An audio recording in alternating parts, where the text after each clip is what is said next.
तो आज की स्टोरी एक फ्लैट की है, एक हॉन्टेड फ्लैट की।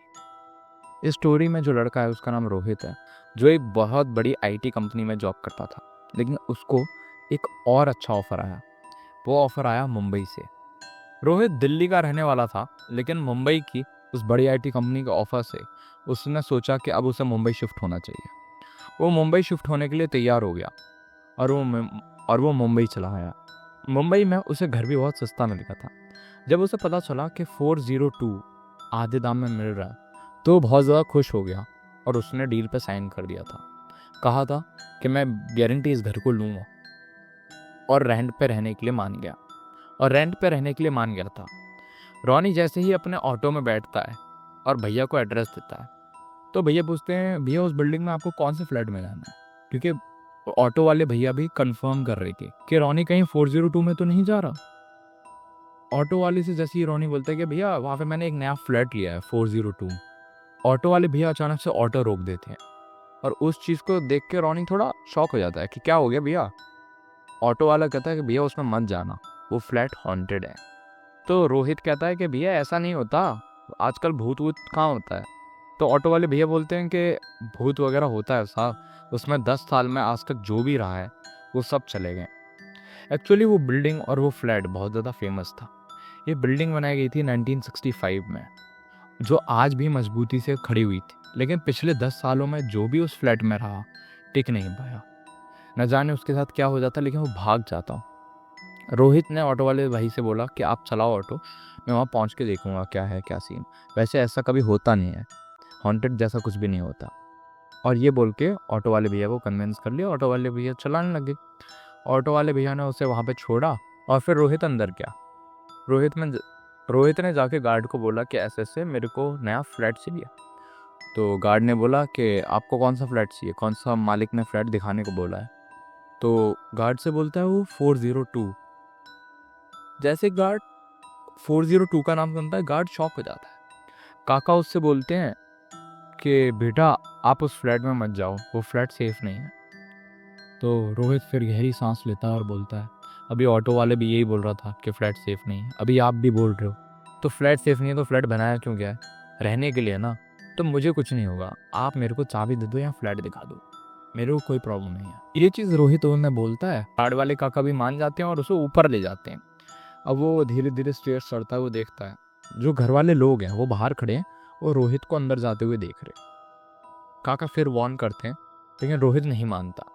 रोहित कहता है यहाँ के लोगों में बहुत ज़्यादा सुपरस्टिशन है, वो ऐसी बातों पर विश्वास कैसे कर सकता है। लेकिन जब वो देखता है कि पड़ोसी भी बाहर हैं, तो रोहित कहीं ना कहीं डर जाता है।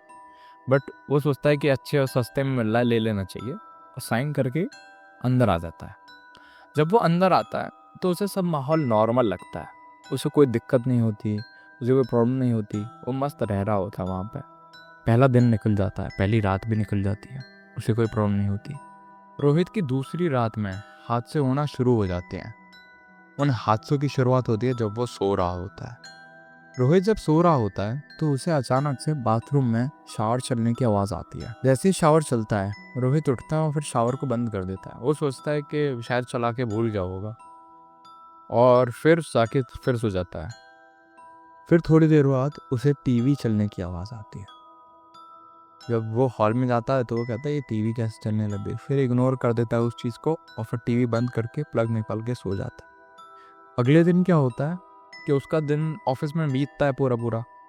फिर रात आती है। जब वो रात में लेट आता है, खाना पीना वो बाहर से खा के आता है। रात में आते हुए जब सो रहा होता है, उसे एक औरत अपने बेड पे दिखती है।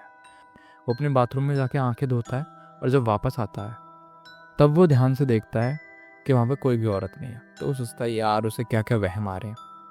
ये सब सोच के वो इग्नोर कर देता है। जब वो दोबारा सोता है और उसकी आंख फिर खुलती है, तो वो देखता है कि एक औरत बैठी हुई है उसके बेड के कोने पे और रो रही है। जैसे ही वो उस औरत के कंधे पे हाथ रखता है और वो औरत पलटती है, रोहित उसकी कटी हुई शक्ल देख के बहुत ज़्यादा डर जाता है।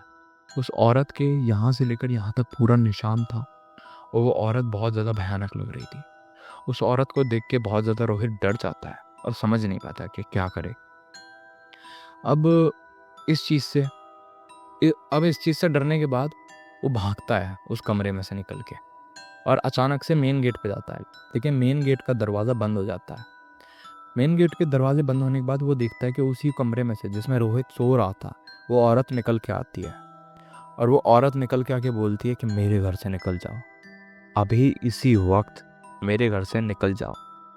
ये चीज़ सुन के रोहित बहुत ज़्यादा घबराता है और घर को खोलता है पूरी जान लगा के, और भाग के जाता है नीचे काका के पास। वो गार्ड वाले काका उसे सब बताते हैं, एक एक चीज़, इस घर में हो क्या रहा है।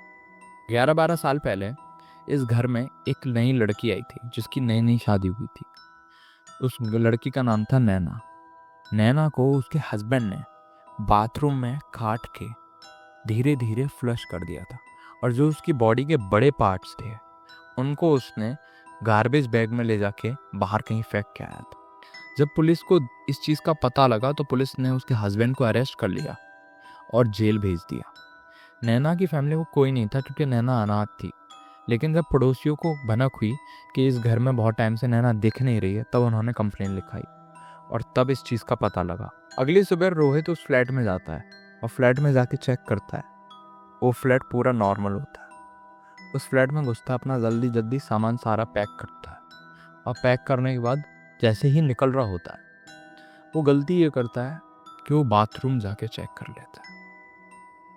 जैसे ही वो बाथरूम में जाता है और वो गेट खोलता है, वो देखता है कि पूरा बाथरूम खून से लथपथ है और एक इंसान किसी एक लड़की को बैठ के काट रहा है।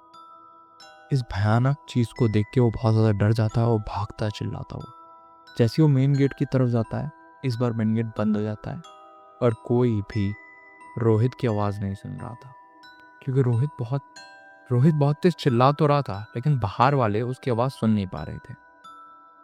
रोहित पीटता है उस गेट को, बहुत ज़्यादा परेशान होता है और बहुत ज़्यादा चिल्लाता है, लेकिन वो गेट खुलने का नाम नहीं लेता। अचानक से वो औरत नैना उस बाथरूम से निकल के आती है जिस बाथरूम में अभी वो दृश्य देख के आया था, जिसमें उसका पति उसे काट रहा था। और इस हालत में, और जैसा नैना आ रही थी वो पूरी खून में लथपथ थी।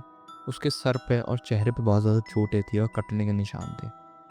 रोहित उसके सामने गिड़गिड़ाता और बहुत ज़्यादा रोता है, कहता है मुझे छोड़ दो, मैं अपना सामान लेके चला जाऊंगा और मैं कभी भी यहाँ लौट के नहीं आऊँगा। रोहित बहुत गिड़गिड़ाता है। अचानक से नैना उसके सामने से गायब हो जाती है। रोहित जाता है और गेट खोलता है, और इस बार गेट खुल जाता है। गेट खुलने के साथ ही रोहित अपना सामान लेता है और बाहर भाग जाता है। उसके बाद रोहित कहीं और शिफ्ट होता है और अपनी लाइफ नॉर्मली जी रहा होता है।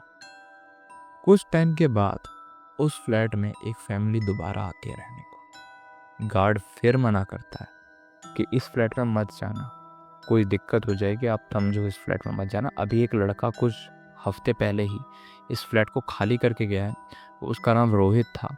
वो बार बार सबको यही सजेस्ट करता है कि इस फ्लैट में ना आ जाए। अगर आपको यकीन नहीं होता तो मैं आपको उससे बात करा देता हूँ, वो भी अभी यही बोलेगा। तो फैमिली नहीं मानती और रोहित से बात करती है। जैसे ही रोहित उन्हें समझाता है कि उसके साथ क्या क्या हुआ, वो फैमिली भी हंसती है और कहती है कि आपको ये फ्लैट चाहिए तो आप डायरेक्टली बोल दो ना भाई, ये सब हरकतें क्यों कर रहे हो। तो रोहित बोलता है कि भाई साहब आप समझ नहीं रहे हो, आप अपनी फैमिली को रिस्क में डाल रहे हो, वो फ्लैट बहुत ज़्यादा हॉन्टेड है। वो औरत नैना आपको नहीं छोड़ेगी, उसने मेरे को भी मारने की कोशिश करी थी, वो तो मैं बच के आ गया। ये सारी चीज़ें बोलता है और फैमिली उसका फ़ोन काट कर देती है। उस फैमिली में 3 लोग थे।